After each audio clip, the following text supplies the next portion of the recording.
Boa noite. Ele estudou no Colégio Santo Inácio, um dos mais tradicionais do Rio de Janeiro. Se formou em medicina pela Universidade Federal do Rio de Janeiro, depois fez curso de pós-graduação em cirurgia plástica com o Dr. Ivo Pitangui.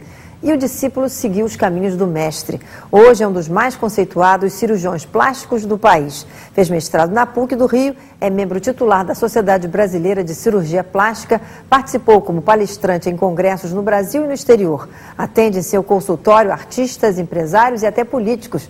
Além de tudo isso, é um colecionador de obras de arte. Eu recebo hoje, no Márcia Peltier Entrevista, o cirurgião plástico Paulo Miller. Paulinho, é um prazer enorme ter você aqui hoje. Obrigado, mas o prazer é meu de estar aqui. Paulinho, me diz uma coisa, quando a gente pensa em cirurgião plástico, né, assim, é uma categoria quase assim de deuses do Olimpo, porque é aqui a solução das mulheres e de muitos homens também. Agora, para você, o que te fez assim, definir por esse caminho da cirurgia plástica? Olha, eu resolvi fazer plástica porque eu fui assistir uma prima minha, Cristiana Malta, que foi fazer plástica de nariz. E na época eu era estudante de medicina e trabalhava no CTI, eu ia fazer... tipo terapia intensiva, ia ser clínico geral.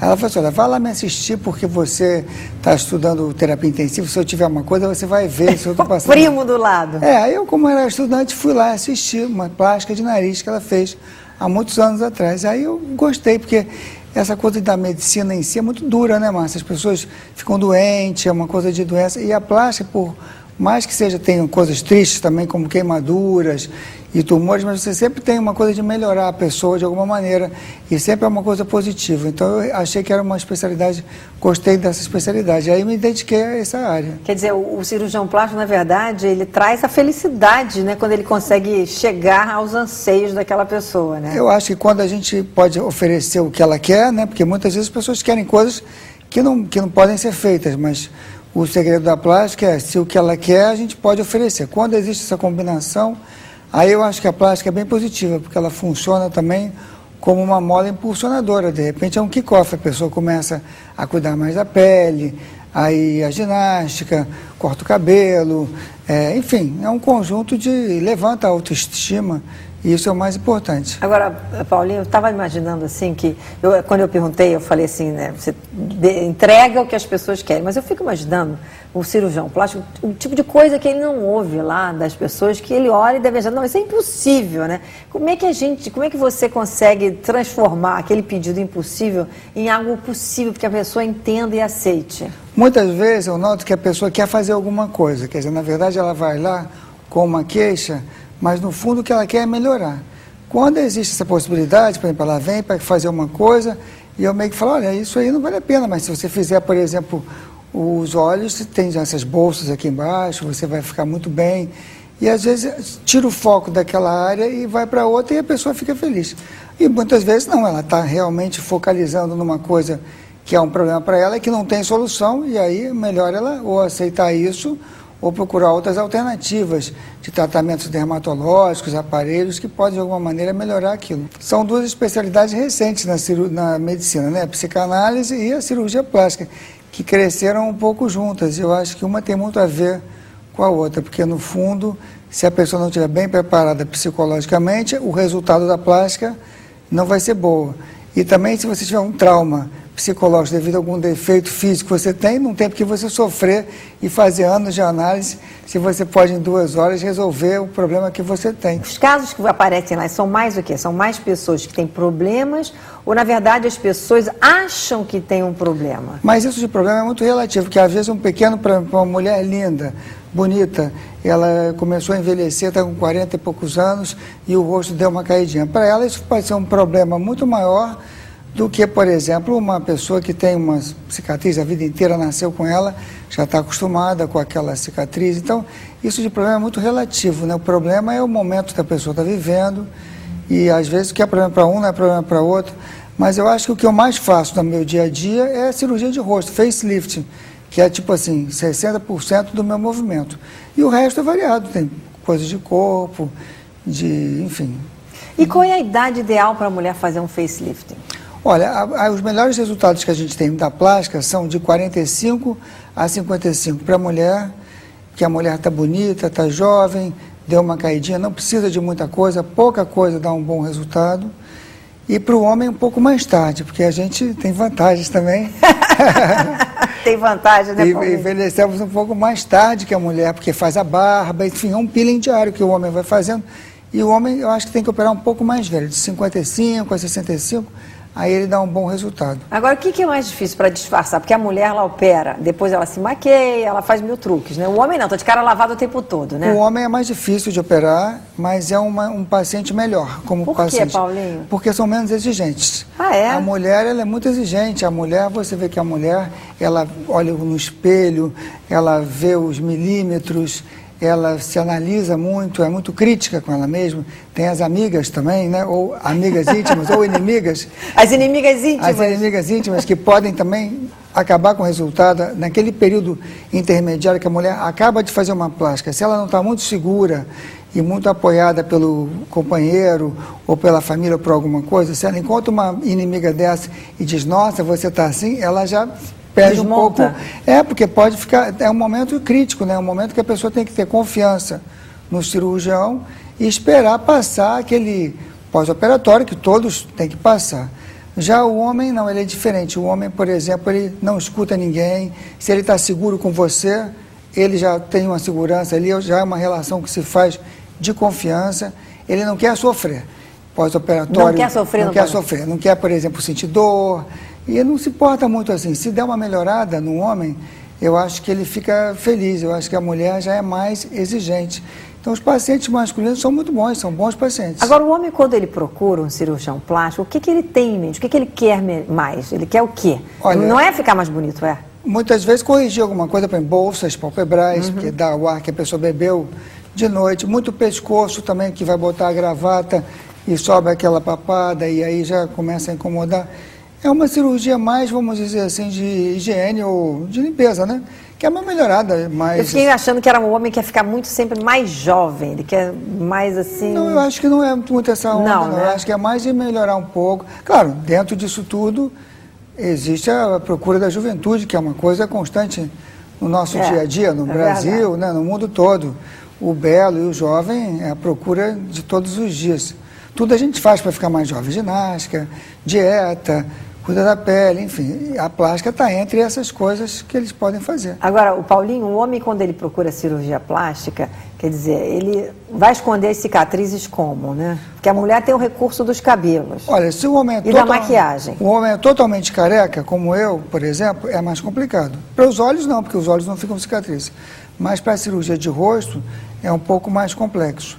Mas se o homem tiver um pouquinho de cabelo, acho que as cicatrizes ficam bem disfarçadas, porque essas aqui perto da orelha, elas ficam nas pregas naturais e pode deixar um pouquinho de costeleta. Eu acho que a de trás da orelha não aparece. Você pode pensar que a pessoa pode fazer uma orelha de abano, por exemplo, e ser homem, e não tem problema nenhum.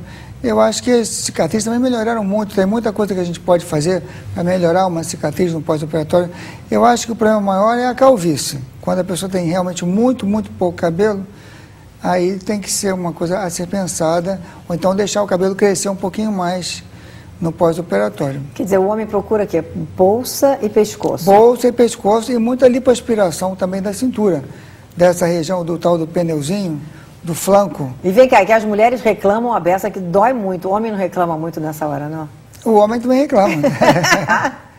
Eu acho que o homem sente mais dor que mulher, não sente, não? O homem é mais charmosinho assim para essas coisas de dor, né? Faz mais charminho, né? Faz. A mulher já está acostumada a sofrer, porque faz pequenas torturas diárias, né? Arranca os pelos, enfia um ferro na unha, puxa o cabelo, né? Quer dizer, tudo, tem filho, né? Quer dizer, tudo isso são coisas que a mulher está mais acostumada a um pouquinho de dor no pós-operatório. A mulher quer estar bonita, entende? Não tem essa de... Quer dizer, a mulher, para ficar bonita, ela topa qualquer coisa, Eu né, acho Paulo? que topa qualquer coisa. A mulher topa qualquer coisa. Nós vamos para o intervalo, depois vamos falar sobre essa questão toda de prótese, que há algum tempo atrás as pessoas ficaram com medo, não, as próteses têm problema ou não. O que tem de mito e o que tem de realidade com relação às próteses na cirurgia plástica, já que o Brasil é um dos países mais adiantados em cirurgia plástica, não é? A gente fala sobre isso depois do intervalo, tá bom? Tá bom. Voltamos aqui no Copacabana Palace. Meu entrevistado desta noite é o cirurgião plástico Paulo Miller.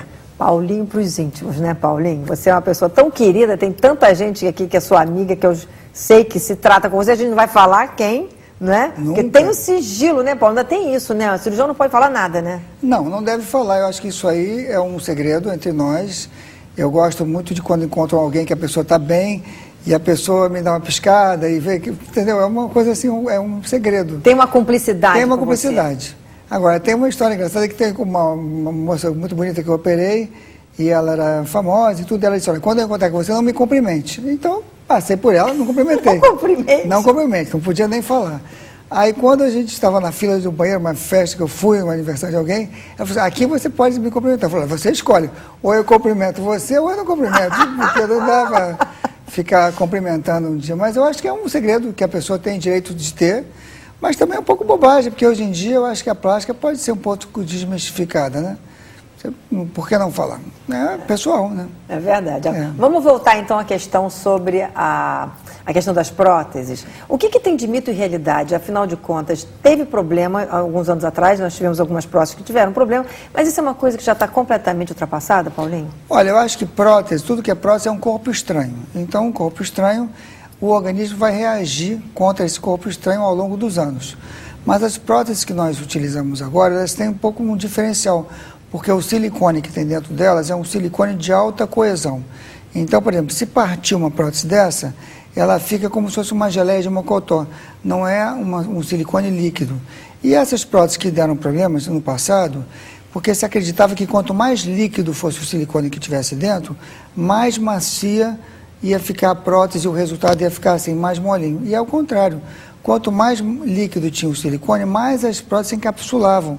E ficava aquela bola, aquela coisa dura. Então, quando as pesquisas descobriram que o silicone tinha que ser de alta coesão e que as próteses poderiam ter uma capa em volta dela, que era uma capa chamada texturizada, como se fosse uma esponja, os resultados melhoraram muito. Então, as pessoas começaram a se operar mais devido à naturalidade do resultado, por isso que a prótese aumentou muito. Sempre se fez prótese, mas o resultado não ficava muito bom. Então, a pessoa reservava aqueles casos para quem não tinha realmente nada ou alguma coisa de reparador. E hoje em dia não, os resultados ficam bem naturais. Mas ainda não existe uma prótese que você possa dizer, olha, isso é para a vida toda. Não existe, né, Paulo? Eles vendem para a gente como isso. Os laboratórios falam que tem prótese hoje em dia que você não precisa trocar. Mas eu acho que isso a gente tem que considerar como se fosse, por exemplo, um dente encapado de porcelana. É uma coisa linda, você vai mastigar, vai ter tudo normal, mas um dia pode precisar trocar. Quer dizer, e a pessoa tem que fazer revisões em relação a isso. Isso né? aí ela tem que ser revisões com o seu ginecologista e as revisões vão ser revisões normais de toda mulher. Mamografia anual, exame ginecológico e se houver algum problema do tipo, se a prótese estiver rota ou se houver alguma... Rota, porque pode acontecer da prótese romper depois de 15, 20 anos. E aí você tem que trocar essa prótese. Mas a prótese geralmente tem que ser trocada de quanto em quanto tempo? Não tem uma regra hoje em dia. Antigamente não tinha? Não? Antigamente a gente dizia que tinha que trocar com 10 anos. Ah, tá. E agora você pode dizer que ela pode durar mais, tem que ser acompanhado apenas. Mas muitas vezes, mesmo que ela esteja bem, bonita, pode ter uma diferença estética. Por exemplo, a pessoa engordou, emagreceu, amamentou, a prótese caiu. Quer dizer, é uma coisa que você tem que pensar ao colocar uma prótese, que isso vai ter que ser, vai gerar uma outra cirurgia depois. Quer dizer, para as jovens, para as mulheres jovens que colocam prótese de seio, elas podem amamentar, então, né? Não tem problema nenhum com a amamentação. Nenhum. Né? Nem a amamentação. O que existe de mito, que você me perguntou, é isso, que não pode amamentar, é mentira, pode amamentar, que perde a sensibilidade, não perde a sensibilidade, e depois, agora, que tem que trocar, pode ser que tenha que trocar, entende? É o problema que acontece com a prótese. Agora, você também falou de homens que colocam prótese aqui no peitoral. Isso é mais comum ou é mais raro? Muito raro, muito raro. Eu realmente acho que o homem que ele desenvolve muito rápido com ginástica, eu acho que não há necessidade. Um caso muito específico, tem vários cirurgiões que fazem, não sou contra, mas eu pessoalmente não faço, porque eu acho que o homem pega muito rápido aqui com uma ginástica. E, enfim, é uma questão de gosto. Paulinho, tem prótese agora para tudo quanto é lugar, né? Tem para batata da perna, tem para as nádegas. E aí, esse tipo de coisa que você senta e usa tanto, isso tem algum problema? Não sei, Márcia, eu acho que são casos muito específicos. Por exemplo, se a pessoa tem uma sequela de poliomielite, uma perna mais fina do que a outra... Aí é um caso médico aí eu também, acho que né? vale a pena botar. Ou então uma deformidade, assim, uma perna realmente... deformada, muito fina, que não vai melhorar com nada, eu acho que aí vale a pena. Mas essa aplicação estética, eu acho que é uma área muito funcional. Não tem muitos médicos que fazem. Até de nádegas, né, Paulo? De nádegas ainda é mais fácil um pouco. É, Paulo? É mais fácil, mas é uma área muito contaminada, dá muita assimetria. Tem muitos médicos que fazem aqui, são pessoas ótimas, meus colegas que apresentam na Sociedade de Cirurgia Plástica, coisas científicas. Mas eu acho que a gente chega numa certa idade que vai escolhendo o que a gente gosta de fazer mais, né? E eu escolhi as cirurgias que eu mais gosto e nessas quero fazer o melhor possível. E tem muita gente para operar outras coisas, então você vai um pouco selecionando a sua clientela. Então, no fundo, as pessoas vêm me procurando por uma outra coisa. Por exemplo, uma pessoa que quer uma coisa gigante, exagerada, não vem para mim, vai procurar outro que vai fazer mais o que ela quer, porque eu não vou ser contra e tudo.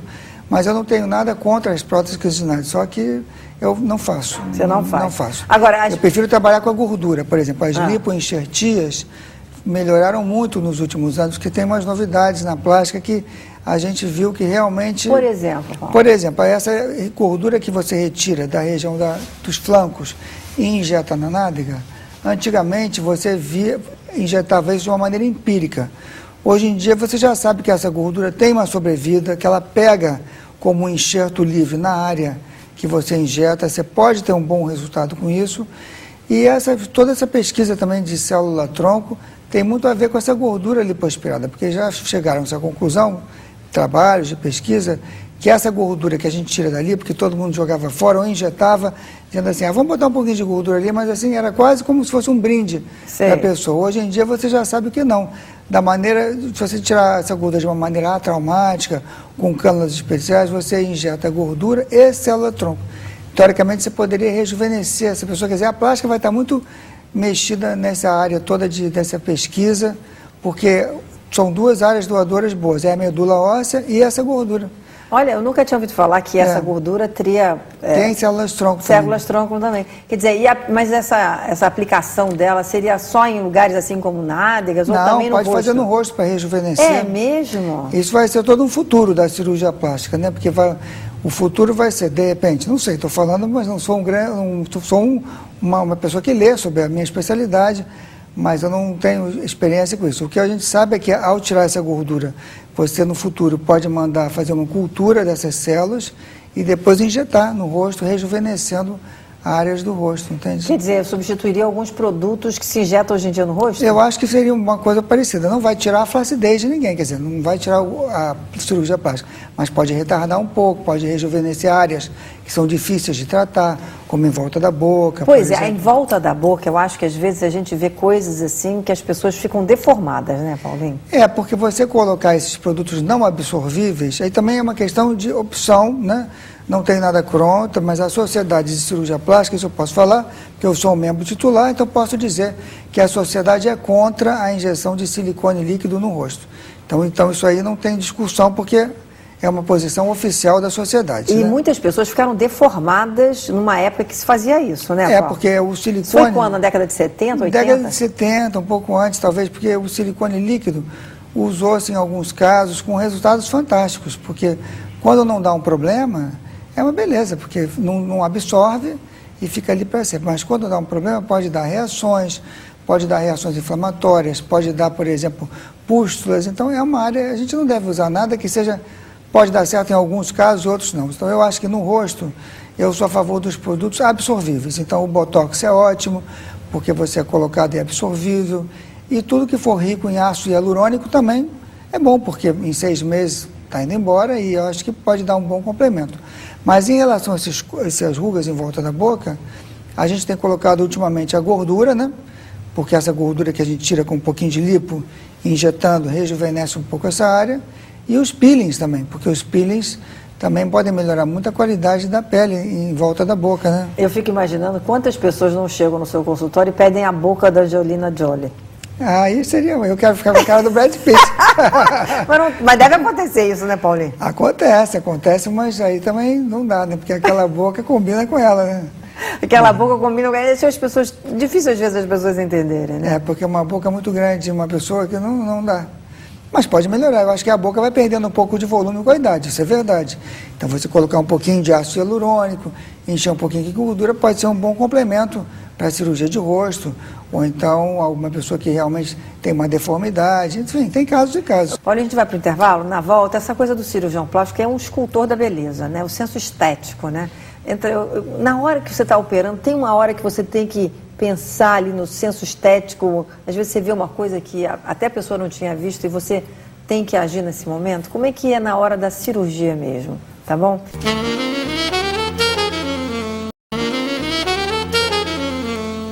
Voltamos aqui no Copacabana Palace. Meu entrevistado desta noite é o cirurgião plástico Paulo Miller. Paulo, e o senso estético do cirurgião plástico? Quer dizer, na hora que você está ali na mesa, tem algumas decisões que têm que ser tomadas, né? Como é que funciona esse momento ali? Esse momento é um momento de surpresa e é um momento que a gente tem que, vamos dizer, algumas vezes decidir algumas coisas. Eu procuro não decidir nunca nada sem ter avisado a paciente, que muitas vezes algo que fica bom para mim pode não ficar bom para ela.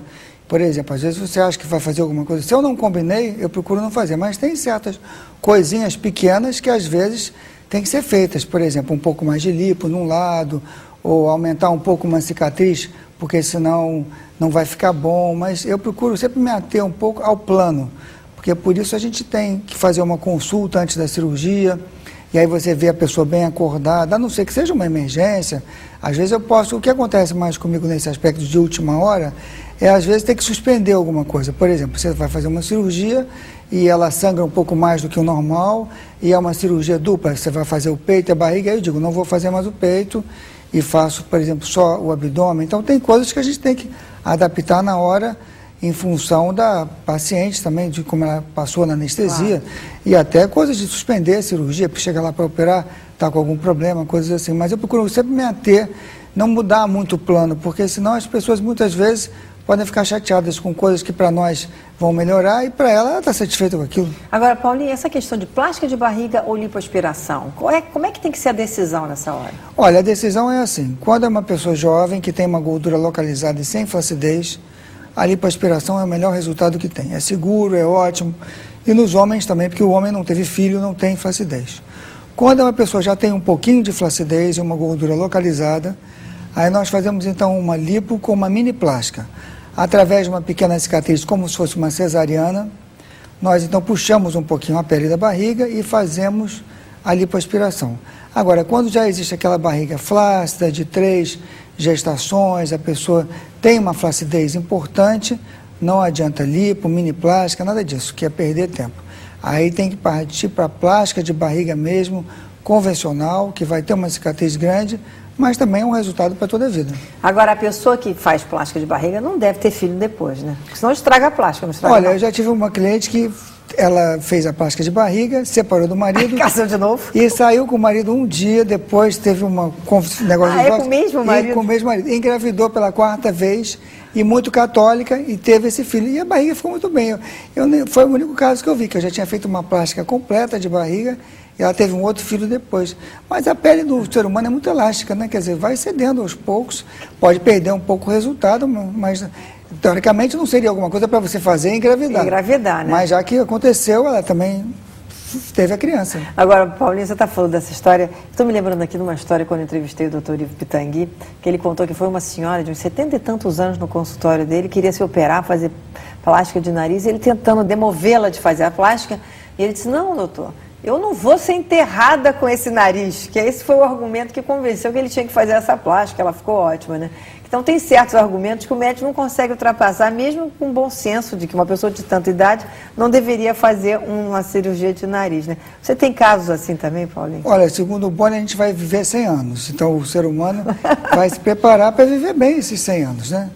Eu tenho um caso engraçado que era de uma senhora que eu operei que tinha 78 anos. E ela veio para fazer uma plástica de rosto, nunca tinha operado. Então, ela me contou uma história que ela cuidava de uma tia mais velha, essa tia era muito rica e ela então era como se fosse uma prima, assim, uma dama de companhia dessa tia. E acontece que a família da tia não dava muita atenção e ela deixou tudo para essa senhora. E de uma hora para outra ela ficou muito rica e falou, doutor, agora então eu quero fazer uma plástica, porque eu nunca pude fazer, sempre tive vontade.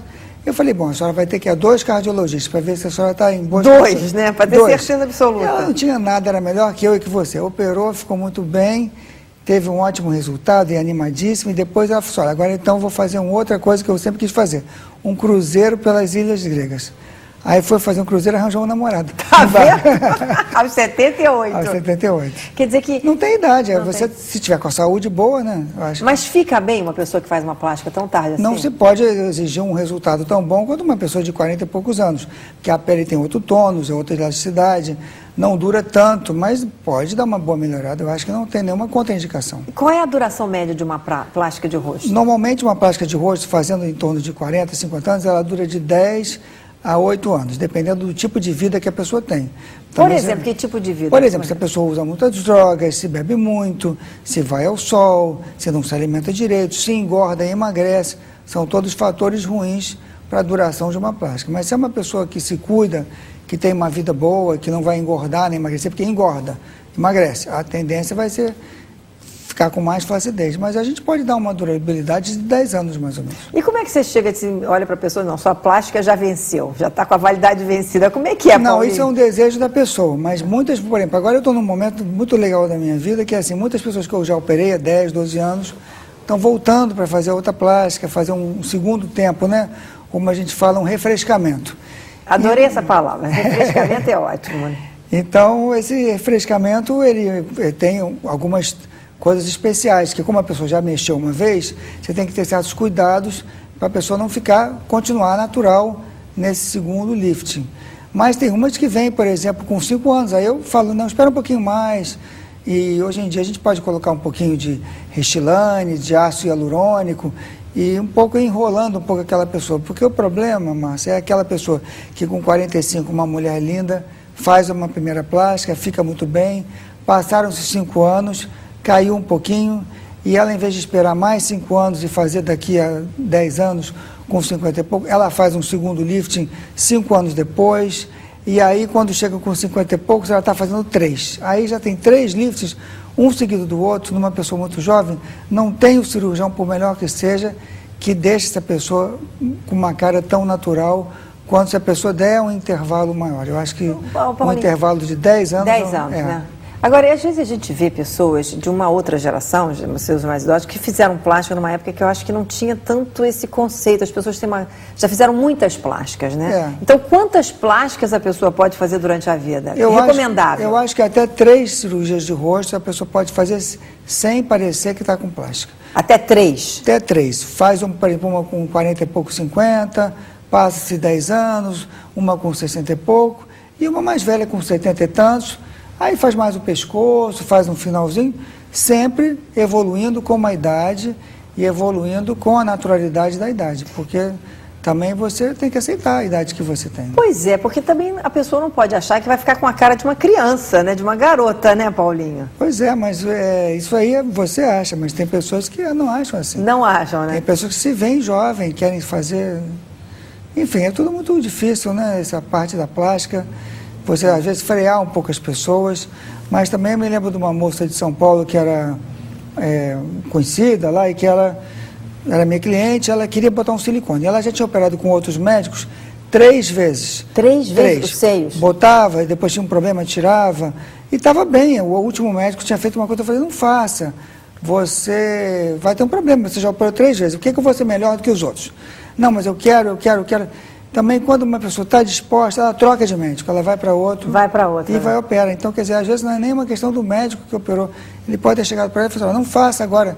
Mas elas não querem receber um não, entende? Elas não querem, né? Não querem. Eu acho que essa questão da vaidade humana, né, da sua autoimagem é muito difícil, né? É difícil, porque as pessoas, às vezes, têm uma ideia falsa sobre elas mesmas, né? E quanto à naturalidade, eu acho que sempre na plástica, tudo que é natural, aliás, na vida em geral, né? Uma coisa natural não tem preço, né? Por exemplo, mulheres bonitas como a Brigitte Bardot, ela nunca fez plástica, né? Mas do jeito que ela tá muito enrugada, né? Eu a acho Brigitte que ali não tem solução mais, tem? Bom, pode melhorar, mas aí também eu acho que é um desrespeito com os fãs dela, né? Porque uma mulher tão bonita não precisava ficar assim, podia pelo menos tratar a pele, né? Não sei. Eu acho que tudo é um meio termo, né? A Sofia Loren, por exemplo. Eu acho uma mulher muito bonita, está bem operada. Tem 70 e muitos anos, né? É uma mulher bem, eu acho que tudo com meio termo dá para fazer. Agora, se fizer tantas, uma depois da outra, aí já complica um pouco. Não, eu acho que essa questão é muito delicada. É o intervalo, né? O intervalo. Eu acho que eu não noto que os intervalos é que fazem uma diferença. Se a pessoa dá um intervalo de 10 anos, pode repetir que não há nenhum problema. Não há nenhum problema? Não há. 10 anos, 3 plásticas no máximo. 3 plásticas, eu acho que está bom. E se for um caso excepcional, um retoque, também tem muitas cirurgias segmentares. Tem um tipo de pessoa também que quer sempre fazer uma coisinha. Então, por exemplo, faz o olho, depois faz um pouquinho só do pescoço. E já fez uma boa, entendeu? Assim, com uma certa idade. Depois faz só um pouquinho do pescoço. Depois faz uma outra coisinha, um mini tá aqui. Depois puxa um pouquinho a testa, vai fazendo coisinhas assim. Mas eu tô falando de uma plástica geral, uma boa plástica tem que ser só 3. Quer dizer que tem essa possibilidade da pessoa ficar fazendo retoques. Retoquezinhos, coisinhas pequenas. Olha, e eu quero saber, mas você responde no próximo bloco, por exemplo, se a medicina está tendo assim, novidades em termos de tecnologia para cirurgia plástica de lifting, novos aparelhos que têm ajudado também nessa área, certo. Tá bom? Mas só depois do intervalo, tá bem? Nós voltamos já com Paulo Miller aqui no Copacabana Palace.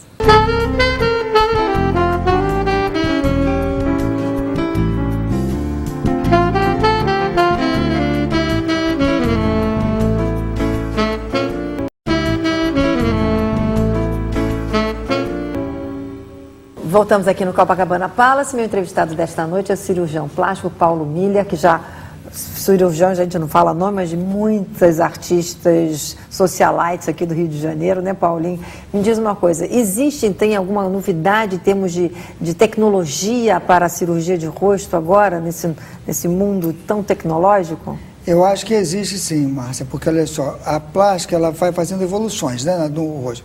Então, em certa época, na década de 70, 80, nós descobrimos o tratamento das estruturas profundas da face. Então, toda a cirurgia de plástica, assim, tratou os músculos, porque se tratasse só a pele, era um resultado mais artificial. E começou-se a tratar profundamente, de uma maneira mais agressiva, a parte da musculatura e a parte do SMAS, que é um sistema aqui no rosto.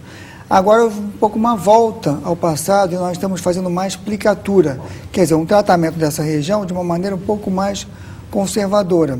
O laser também, que estava sendo muito usado, ele agora meio que caiu em desuso. Por quê, Paulo? Porque o resultado aqui para o Brasil é muito difícil, porque a gente tem sol, fica muito vermelho muito tempo, a pessoa tem que realmente se expor, nada ao sol, senão mancha. A brasileira vai à praia. É difícil com a miscigenação que a gente tem de raças, uma pessoa que tem a pele muito branca, que possa usar o laser. Então, o laser que a gente começou com muito entusiasmo, eu fiz muito, todo mundo fez muito, agora já retraiu. Eu acho que tudo vai chegando num equilíbrio, né? Como, por exemplo, essa parte profunda também já voltou um pouco mais.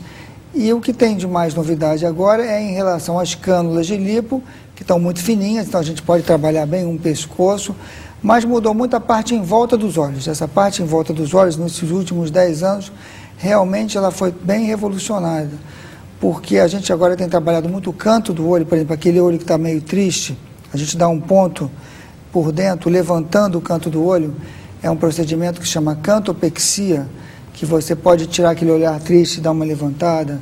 Também mudou muito essa parte de retirada de bolsas, que hoje em dia a gente pode retirar as bolsas, principalmente dos homens, por dentro dos olhos, através da conjuntiva. É um método que chama transconjuntival. Então você não faz nenhum corte do lado de fora, corta só por dentro. Olha. E tira as bolsas. Então também isso é uma novidade. Essa parte dos olhos melhorou muito. E também a endoscopia, que está sendo usada para a região da testa, que a gente faz pequenas incisões aqui na testa e trata, por exemplo, a queda do supercílio, a queda da sobrancelha, pode levantar um pouquinho essa área. Porque, por exemplo, antigamente a gente via aquelas pessoas que puxavam, ficavam com aquela testa muito grande. Hoje em dia a gente pode tratar dessa maneira, mas também o Botox diminuiu muito as indicações da testa. Porque hoje em dia com o Botox você consegue um resultado tão bom quanto e você não tem que fazer tanta cirurgia. Então, também reduzindo suas cicatrizes, existe um lift hoje em dia que se chama Short Scar, que é um lifting que a gente tenta fazer uma cicatriz bem reduzida, principalmente na região atrás da orelha, sem entrar muito no cabelo, para a pessoa poder usar um rabo de cavalo. A coisa está em constante evolução. Muitas coisas, muitas novidades. A anestesia também mudou muito, porque antigamente todas as plásticas de rosto eram feitas com anestesia geral. E hoje em dia A maioria delas é feita com anestesia local e uma sedação. Esses produtos novos de sedação, como o Tropofol, são produtos que deixam a pessoa realmente bem sedada e é uma anestesia rápida, você acorda muito bem. Quer dizer, já dá uma tranquilidade também, não precisa ser uma anestesia geral. Né? Quer dizer, muita coisa foi evoluindo nesse período. E fios para costurar, mudou alguma coisa? Olha, eu acho que os fios continuam a mesma coisa. Tem agora uns grampos que a gente usa na região do couro cabeludo que são bons. Tem colas também, mas eu ainda acho que o ponto simples, um ponto bem delicadinho, feito com um fio fino, ele é um resultado melhor. Porque você pode tirar um, deixar outro, você pode fazer uma coisa mais eletiva na retirada de pontos. Ô Paulinho, e com relação àquela gente, às vezes ouvia falar, enfiou fio de ouro na face, isso aí o que era, Paulinho? São métodos paliativos, né? Porque se existe uma grande flacidez, um fio não vai segurar uma flacidez dessa. E depois, esse fio colocado, o rosto vai caindo de uma maneira um pouco diferente, porque você pensa bem, se o fio está prendendo de um lado, aquele lado não cai tão rápido. Já se você faz uma plástica, é um descolamento uniforme, então a pessoa envelhece por igual. Então, acho que o fio deve ser usado para casos especiais. Agora, se a pessoa é diabética, hipertensa, não pode operar e quer fazer alguma coisa, pois faz isso. Isso é uma solução, É uma solução para uma pessoa que não pode se operar ou que tem algum problema de saúde ou é muito idosa. O cardiologista fala, não pode fazer uma cirurgia grande, tem que ser uma coisinha menor. Tudo tem suas indicações, né? Eu acho que não sou contra esses fios, tem vários, não uso também, mas tem vários colegas que têm muito bons resultados com esses fios russos. Eu vejo assim que são casos específicos para uma indicação assim específica. Você falou no Botox que tem protelado cirurgias que mexam na testa, né? Isso acontece também nos olhos, para quem aplica Botox nos olhos? Melhora quem aplica Botox nos olhos? Não, o Botox nos olhos é só um complemento, porque ele só melhora essas rugas aqui, o pé de galinha. Ele não melhora nada em relação à pálpebra. E quando tem esse excesso de pele na pálpebra, é uma cirurgia linda, né? Porque não fica marca nenhuma. Uma mulher jovem, bonita, começa a cair um pouquinho o olho, tira um pouco dessa pele aí, o olho abre, fica bonito, não fica marca nenhuma. Mesmo quem tem queloide no corpo humano inteirinho, no olho não tem queloide, é uma cirurgia. Não tem queloide? Não existe queloide no olho, é o único lugar do corpo humano que não tem queloide. Por que, Paulinho? Porque a derme é muito fina e a derme, que é uma das responsáveis pela formação é o colágeno excessivo que tem na derme. E a derme do olho é muito fininha, então a cicatriz fica sempre bonita. Poxa, essa é uma excelente notícia para quem tem medo de algum tipo de queloide, né? Porque nesse lugar realmente é uma cirurgia. Eu acho que muda essa parte toda. E sempre as pessoas hoje em dia, Márcia, querendo voltar rápido, né? Então, a drenagem linfática capilar, que me ajuda, que sempre faz umas drenagens pós-operatórias que ajudam muito no pós-operatório. Eu acho que tudo isso visa a pessoa voltar o mais rápido possível. Quer dizer, o pós-operatório é muito importante, né? Muito importante. Você vê que todo mundo hoje em dia, é difícil ver aquela típica mulher que fica em casa, que vem com o marido, a mulher vem sozinha, ela é uma executiva, ou se ela não é uma executiva, ela resolve a vida dela, e ela quer voltar rápido. Então, todo mundo tem essa preocupação de fazer uma coisa o mais natural possível, que não fique dolorida, quer dizer, eles querem impossível. Nossa, estão querendo, você está parecendo uma maravilha, não dói nada, é rápido. E que volte o mais cedo possível. Não é bem assim, mas dentro disso tudo a gente tenta fazer o que pode. Paulinho, qual é o tempo de recuperação de um... Se a pessoa quer aparecer bem, sem que ninguém note que está feita uma plástica, 3 semanas, 21 dias. 21 dias, a pessoa faz e depois aí já pode sai pintar bem. Cabelo, pode usar maquiagem, pode fazer ginástica, pode fazer tudo. Agora, a maioria das pessoas vão trabalhar com 10 dias. Depende de você dizer se você ou não que fez a plástica. Se você não quiser que ninguém saiba, é melhor tirar 3 semanas. E alguma coisa de se fazer? Melhor fazer no inverno, melhor fazer no verão? Olha, eu acho que não muda não. Se é folclore, eu acho que isso aí você tem que operar quando está tranquila. O que eu noto que dá um pouco de estresse no pós-operatório é aquela mulher que opera o homem, tem que voltar ao trabalho, tem uma coisa para fazer, a filha que vai casar, não sei o quê. Essas coisas com muito prazo nunca dão certo na medicina, né? Porque a medicina não é uma ciência exata. Você não pode saber, 3 semanas você está boa. Não dá para você... Tem melhor dar um prazozinho Melhor dar maior. um prazozinho e você saber que tem um tempinho para ficar em casa, 2 semanas. Não é por nada que a pessoa não está doente, mas para se cuidar, ter uma boa recuperação. Quer dizer, então qual é a recomendação que você faz para quem está pensando em fazer plástica? Quer dizer, não deixa cair muito, faz antes de cair, é isso? Olha, eu acho que em relação ao rosto, eu acho que a recomendação que eu tenho a dizer é, quando começar a te incomodar, procure uma opinião, porque de repente pode ser que você vá no médico e ele diga, olha, espere um pouquinho mais, ou está na hora, mas eu acho que não deve passar muito, porque ao contrário do que a pessoa pensa, uma pessoa mais jovem que cai um pouquinho tem um resultado mais natural e melhor do que uma pessoa que já fica esperando, mas aí quando vai fazer, já precisa fazer uma cirurgia mais agressiva, maior. Quer dizer, na verdade, quanto mais cedo dentro dessa faixa que você falou dos 40 e 50, melhor. Melhor. Né? Não é aquela de quanto mais velha, melhor. Quanto mais cedo dentro da faixa. Quanto mais cedo dentro da faixa, a pele é mais bonita, tem mais elasticidade, ninguém vai notar, porque a pessoa já está bem, continua bem, vão achar que melhorou um pouco, fez um tratamento, e o resultado mais duradouro. Olha, a gente está chegando no final do programa e eu quero saber quem é o Paulo Miller. Eu me defino como um apaixonado pelo meu trabalho, porque é uma coisa que me motiva muito e ele toma muita parte do meu tempo. Eu trabalho muitas horas, então se eu não gostasse do que eu faço, ia ser uma coisa muito difícil aguentar essas horas todas. Então eu acho que me definiria assim nesse aspecto.